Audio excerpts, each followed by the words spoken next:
look at what I'm dripping with. Not ready? Are we ready? I'm ready.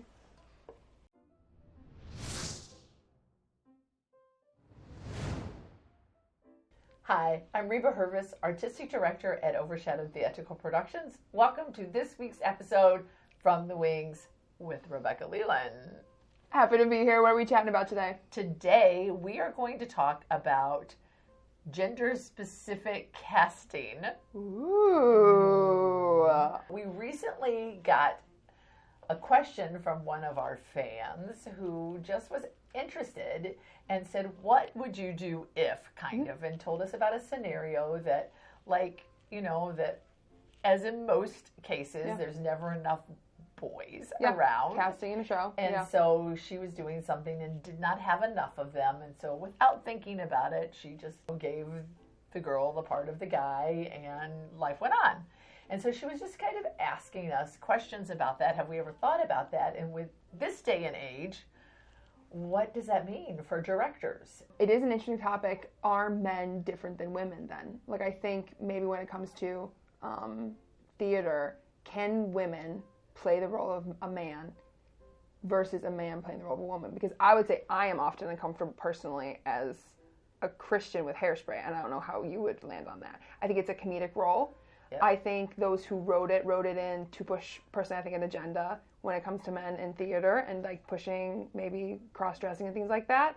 Because I think when a woman plays a man, it doesn't feel like cross-dressing. But when a man plays a woman, it does. And I don't know if it has to do with... Why is that? So do you think it's because when a man walks on stage, there is the way that God built them and the way that, especially their voice, they cannot fake women. Like even in Hairspray, we all know that's a man playing a woman. Right. But I feel like even with like Peter Pan and things like that, like a girl can play a young boy. And a girl, in Newsies, a girl can kind of dance like a boy. Yeah. Do you think that's why? It's less like who they were originally, but it's because a woman can actually fall into the role of a man and play it convincingly, but a guy can't convincingly play a woman? And let's go, like, to carry that line of thought. So years ago, like biblical time, right?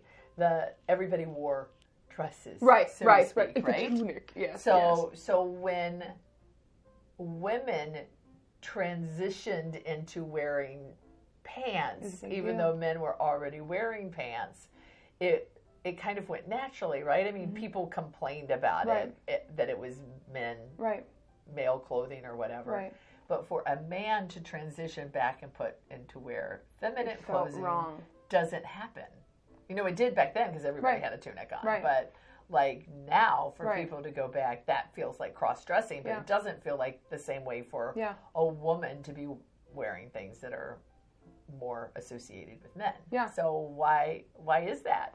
I would say personally because there is a natural way that God created men and women. So just because of their body types and the way that they are built, it just makes it different. I think men, they're not meant to symbolize women. Like I think that's not what they are. But is it okay for a woman to symbolize a man then?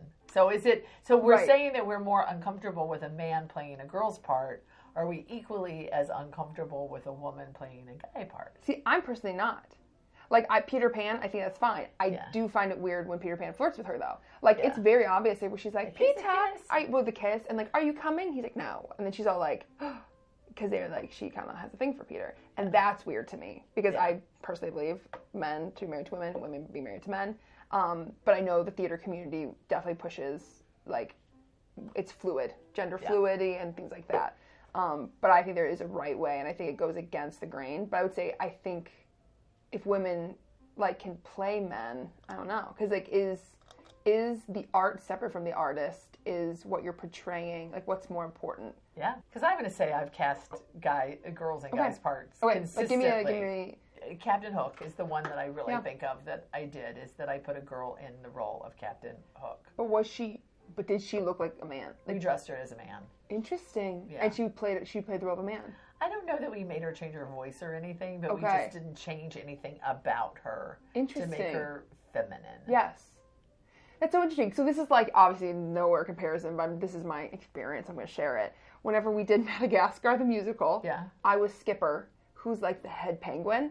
Yeah. And I never had a clear go-ahead if I was playing a woman skipper or a man skipper. Interesting. So I have this little... I didn't direct that one. No. Kendra.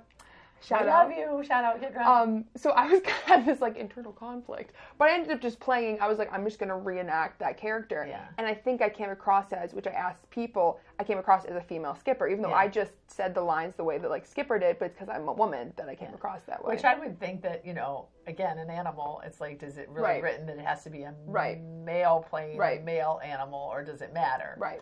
But I think it's the way it's perceived, and I think men... I can't imagine a man walking on stage and being like, oh no, I thought that was a girl because he was cast as a girl. Yeah. And I think, what is the point of theater? Is it to break barriers and to just cast that person as the person, or is it to tell a story? And do you have an obligation to not take your audience out of a play because a man just walked on stage trying to play a woman and he was not successful in playing that woman? And I think that there's a lot of purposes in theater, because you said, what is the purpose of theater? And I think, obviously, there's a lot of purposes, and I think one of them is to educate it and to inspire and to take you out of reality. Yeah.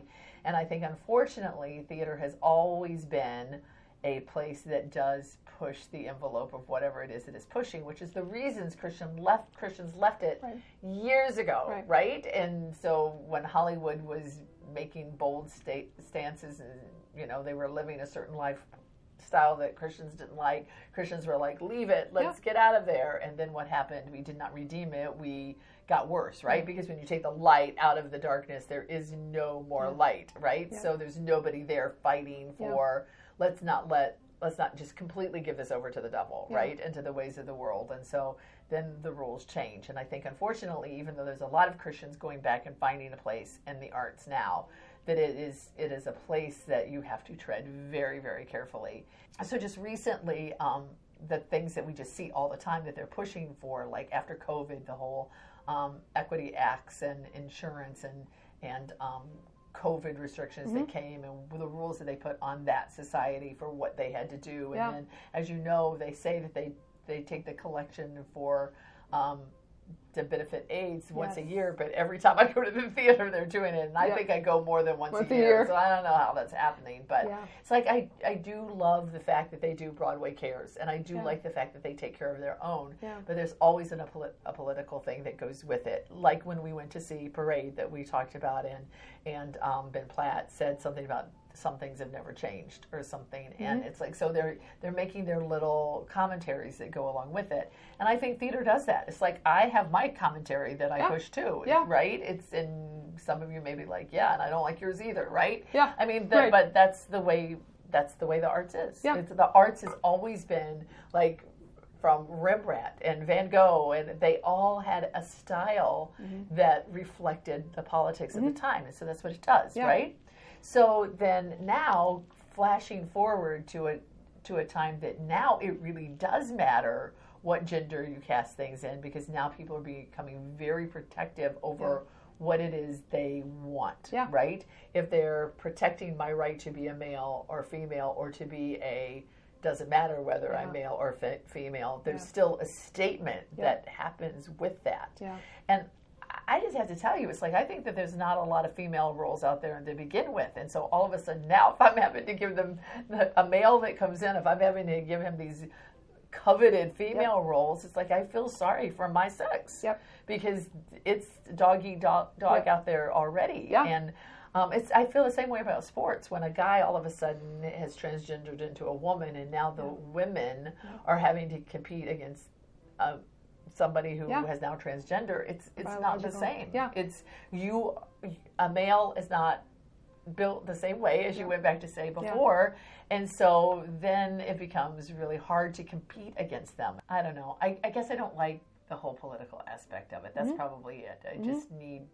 I just want to be able to do the things that I want to do. Okay, maybe that's it. I'm just selfish. I just want to do what I'm doing.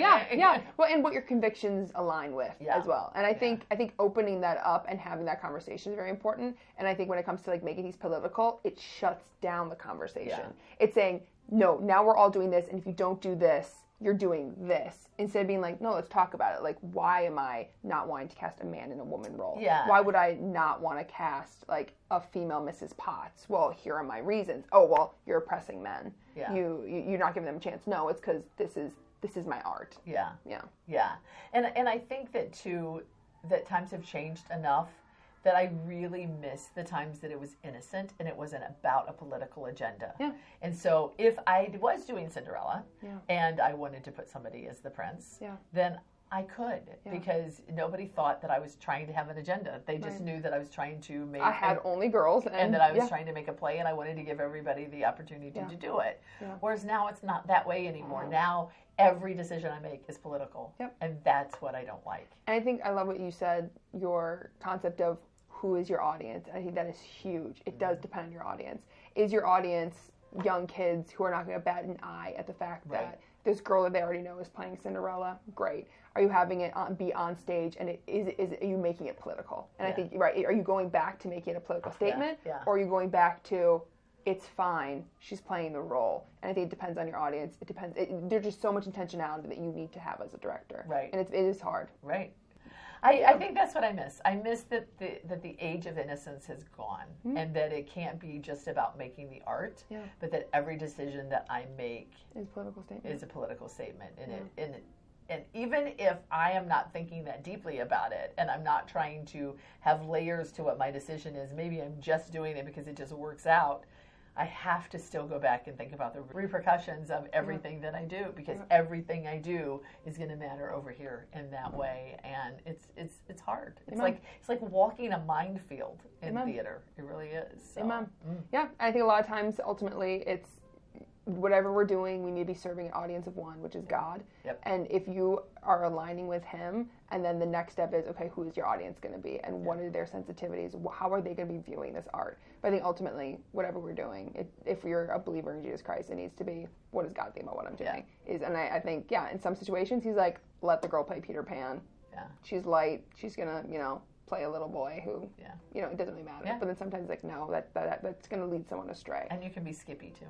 Or Scooter, or Skipper, or what was his name in Madagascar? Did she Skippy? And I was like, I could be Skippy too. You could be Skipper. Yes. So, yes. I mean, so anyway. Yeah. What do you guys think? Yes. Like, are we thinking about it too much? Is there, or have we not thought about it enough? Yeah. And is this something that you feel strongly about, that if it's written a certain way, it needs to be that way, or it doesn't? I mean, there are so many things that you can answer there. We'd really love to hear your thoughts about it. So. Yeah. Until next time, it's just me. And me. Talking to you from the wings.